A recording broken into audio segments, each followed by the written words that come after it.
All right, and we are on part 2 of chapter 14. 14.5 Carrying Out the Laws, the Executive Branch. Article 2 of the Constitution explains the powers of the executive branch. This branch carries out or executes the nation's laws. The head of the executive branch is the president, or chief executive.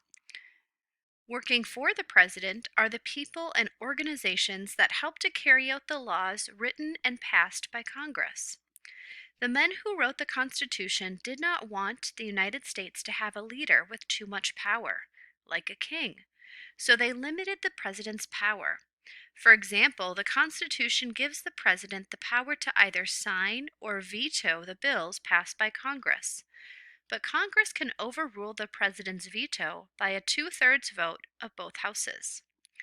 Presidents cannot make laws, but they can lead the country by making proposals or offering ideas to Congress.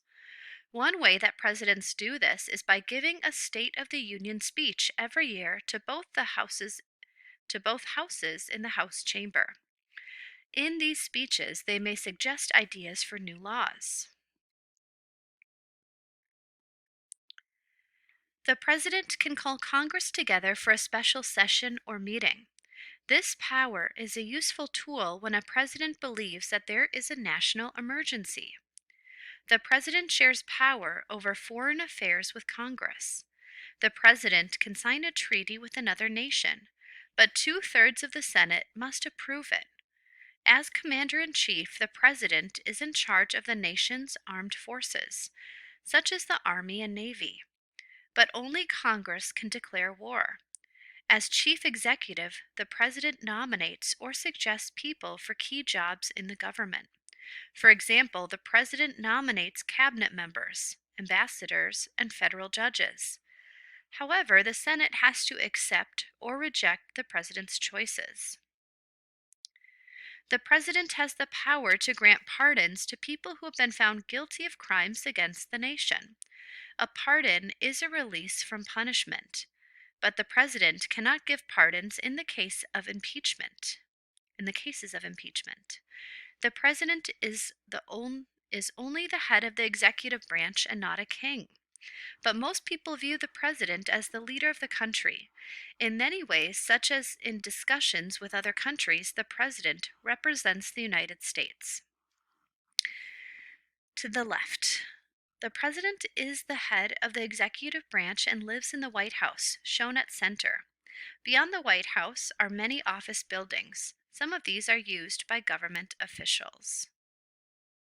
So there you have the picture of the White House. And the vocabulary word veto, to reject a bill and prevent it from becoming a law, a power that belongs only to the president. 14.6 Interpreting the Laws, the Judicial Branch. Article 3 of the Constitution describes the judicial branch. This branch interprets the nation's laws, settles disputes between states, and protects the Constitution. The judicial branch is headed by the Supreme Court. Congress has used its power to create other federal courts under this court. The Supreme Court has 9 judges or justices. The court's leader is the Chief Justice. Justices are appointed by the President and approved by the Senate. They serve for life or until they choose to retire. The judicial branch has some important powers. It decides whether a nation or state law conflicts with the Constitution. Such a law is called unconstitutional. Because the Constitution is the basic law of our country, the judicial branch can overrule unconstitutional laws. The judicial branch also has the power to review and comment on treaties. If it finds that a treaty violates the Constitution, then the treaty is not put into effect. The judicial branch interprets the law. That is, the courts settle disagreements about what a law means or how it applies to a particular situation. The judicial branch has power during impeachment trials. Most notably, the Chief Justice is the judge in such trials. By using its powers, the judicial branch protects the Constitution and the rights of Americans. If the actions of the other branches conflict with the Constitution, the judicial branch acts to enforce the Constitution. In the Supreme Court building, the 9 Supreme Court justices make many important decisions.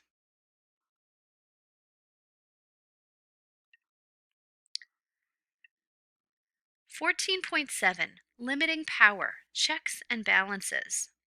The men who wrote the Constitution wanted a strong and lasting government. To achieve this goal, they designed a system of checks and balances. The Constitution gives each branch of government the power to check or limit certain actions of the other branches. It also balances each branch's power with the powers of the other branches. Checks and balances ensure that no one branch becomes too powerful. For example, Congress can pass laws, but the president can approve or veto them. The president's power is a check on the power of Congress. What if Congress and the president agree on a law that conflicts with the Constitution? If the law is challenged in court, the judicial branch decides whether it is unconstitutional. The court's power is a check on the power of the other two branches. How are the powers of the different branches balanced? Suppose the president wants one thing and Congress wants another. Congress cannot make laws without the president's review, and the president needs Congress to pass the laws he or she wants. Their powers balance each other, and while the courts can declare laws unconstitutional, federal judges are appointed by the president with the approval of the Senate. The Constitution gives each branch of the government the power to check or limit some actions of the other branches. The men who wrote the Constitution wanted a balance of power among the branches. They did not want any one branch to become too strong. If you look at this graphic here, it shows the checks and the balances in the Constitution and what each branch can do and how they affect the other branches.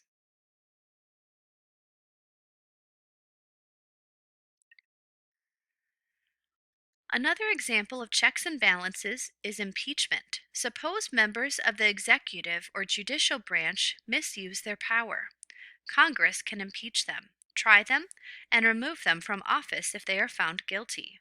In these ways, the Constitution works to make sure that no one branch of the government becomes more powerful than the others. Summary. In this chapter, you used a metaphor of 2 stools. This helped you contrast how the government worked under the Articles of Confederation and under the Constitution. You learned about some weaknesses of the Articles of Confederation. This document set up the first U.S. government. After the American Revolution was over, events such as Shays' Rebellion showed that the nation needed a stronger government. After much debate and compromise, the delegates at the Constitutional Convention set up a federal system. They divided powers among a strong national government and the state governments. The delegates wrote the rules for this new central government in the Constitution. The writers of the Constitution separated the national government's powers into 3 branches. They used a system of checks and balances to make sure that no one branch had too much power. In this way, they tried to form a strong and lasting government that would respect Americans' rights and freedoms. How did the delegates come to agree on a constitution that formed a new kind of government? What did they argue about? How did they resolve their differences? Read on to find out. And here we see the first page of the Constitution.